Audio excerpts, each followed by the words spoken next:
Hello, and welcome to the African Tech Roundup. This is episode 17. Now, every Monday, we round up the week's most important technology, digital, and innovation news from across the African continent. My name is Andile Masugu, broadcaster and entrepreneur, and my co-host on the show, as always, is tech entrepreneur and executive editor of iAfrican.com, Defo Mohapi. How's it, bruv?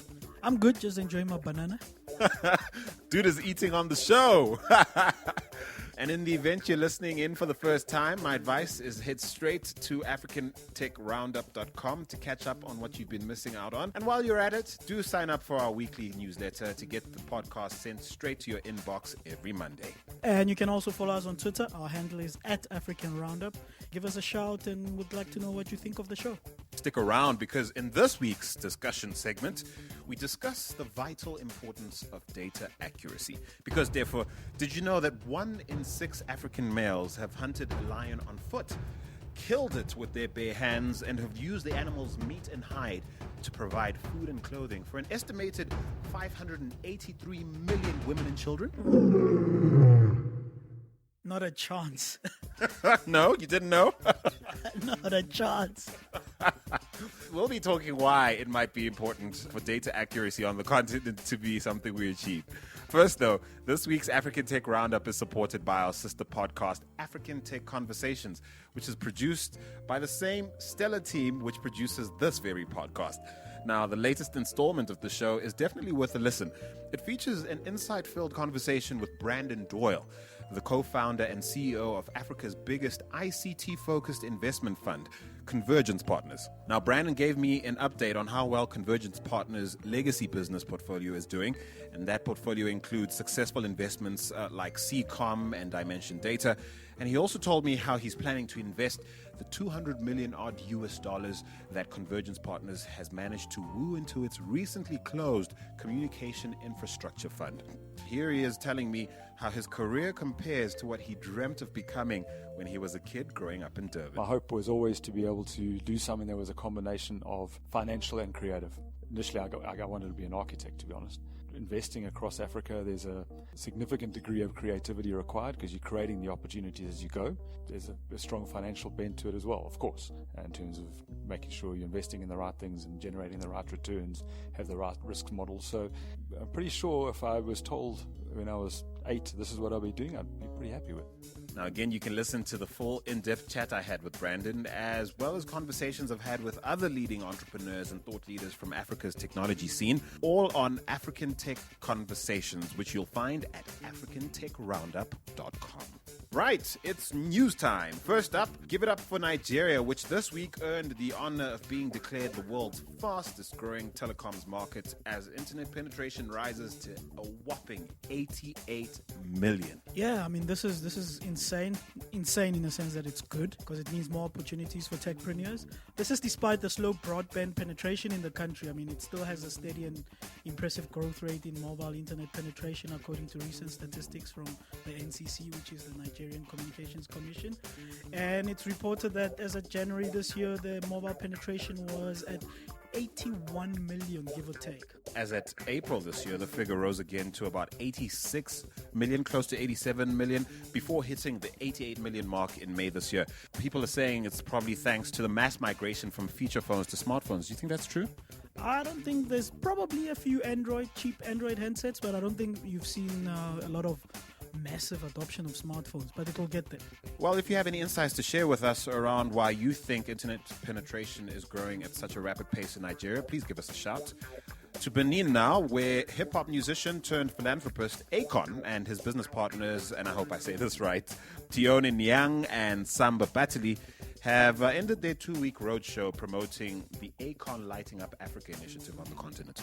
Well, with all these lights and everything, he's probably not far from being lonely these days. Well played, homie. Well played. Yeah, but let's get back to serious stuff. I mean, they announced their intent to harness clean solar energy with a project which aims to generate and set up smart schools in Africa.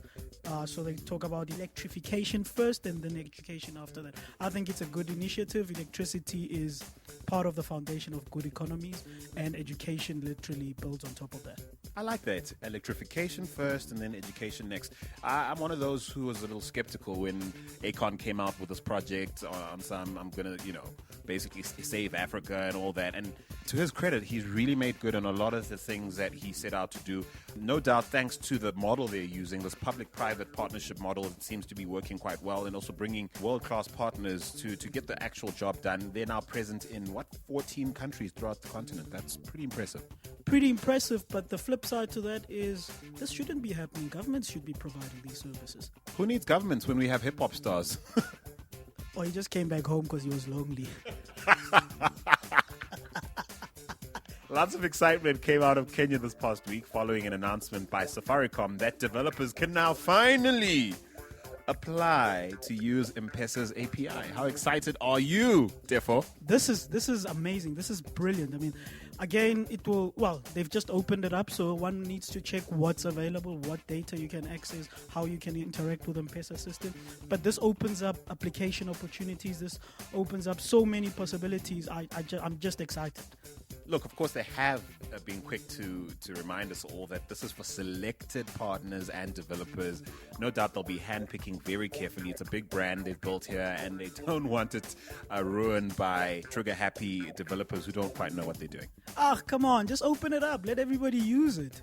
And I know how you feel about keeping things open and free, but I think they're doing the right thing here. I think, look, I haven't, not much details have been given technically in terms of what's available, but I'd assume and hope that they give us like different levels of access, and some of it being paid depending on what features you want. I'm sensing a hackathon on its way. Definitely some form of payments hackathon.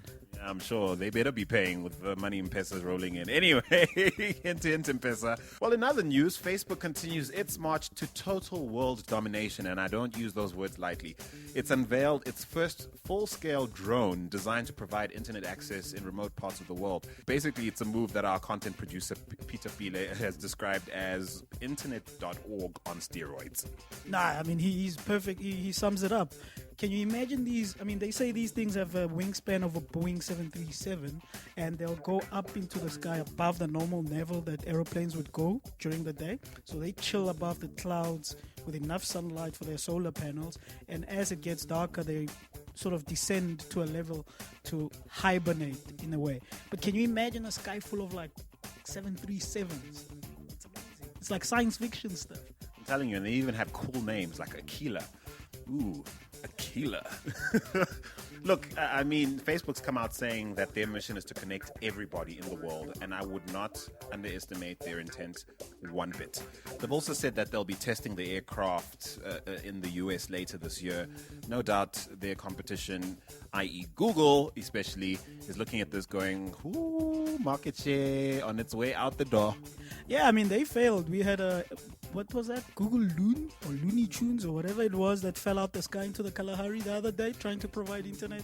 I'd say Google has to watch its back with this one, and certainly I'm hoping Facebook has plans to use this responsibly and certainly for the public good. I think this is a good, as much as we can talk about the negatives of internet.org and what these big organizations are trying to do with providing internet access to people and net neutrality. But this is good. I mean, giving people internet access as a utility like this and pumping money into it, part of it is quite good. D-Day is nigh as the Nigerian Communications Commission, the NCC, last week issued a 7-day ultimatum to network providers to deactivate all pre-registered SIM cards or face sanctions. Looks like they're taking the SIM card security thing quite seriously now. They are taking it quite seriously, but I would have thought that they would have, as a country, sorted out their identity system first and have a national identity system that's rolled out to everybody first, and then bring in these NCC regulations for SIM cards. Because at the moment with these NCC regulations, as we previously covered, they just ask people to bring any form of photo identity, so it can be a passport or any form of authenticated or certified photo identity, but not necessarily a national ID. So still lots of room for fraud, I guess. Probably less. I think they're a little desperate because this fraud situation seems to be getting out of control, and it's not something that Nigeria wants to have associated with their country. Apparently, of the 120 million SIM cards that have been registered and transmitted to the central database by operators as at September 2014, 45% were deemed invalid, but less than 30% of the invalid records have since been resubmitted for correction. So I suppose they're trying to put pressure on the networks to do what's right as well, and follow up on incidents of fraud, or at least potentially incidents of fraud. Yeah, I mean, it's cleaning up, literally. They're trying to clean up the records. They're trying to ensure that everybody who owns a SIM card is accounted for. Again, it goes back to national security, it goes back to fraud, it goes back to intelligence. So yeah, they're trying to clean up. Whether a criminal's using a network or someone else, as long as they're sort of being billed, the mobile networks wouldn't care either way, I guess, to be fair. Look, in this case, they don't have a carrot to chase in terms of incentives, but they've got a stick behind their back in terms of we take off your operating license if you don't comply.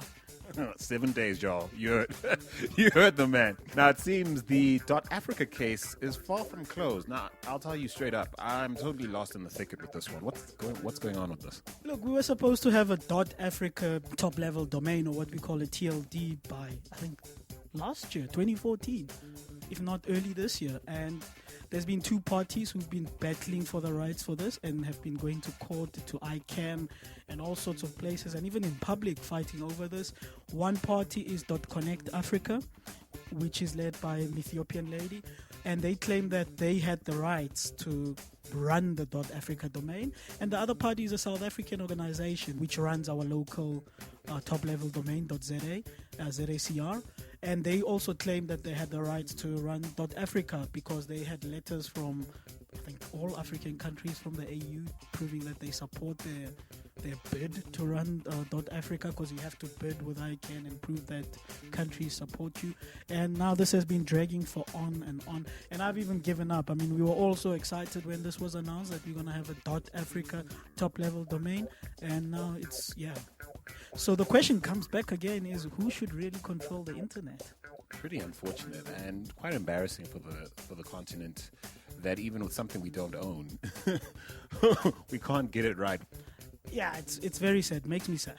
Our last story is an exciting one. It's prominent thought leaders in the field of data and innovation from Ghana, Kenya, Zambia, Rwanda, and Senegal. Interesting how South Africa isn't on that list. Have announced the launch of a platform called Accurate Africa, and that's accurate with an 8.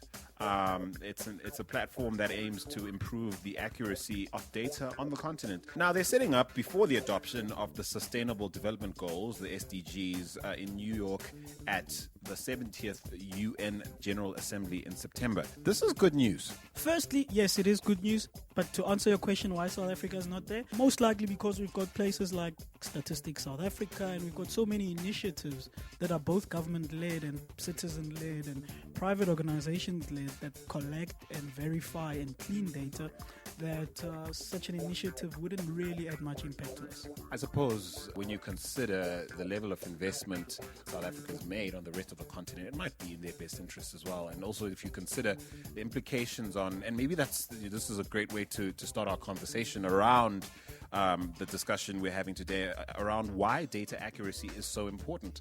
Perhaps maybe, let me not preempt it, let me ask you rather to tell me what's at stake when data isn't correct. Well, policymakers rely on data to make decisions, to allocate budgets, to decide what needs to be changed in the country. So if data is inaccurate, even by small percentile or few numbers, it can screw everything up, literally, to put it in layman's terms.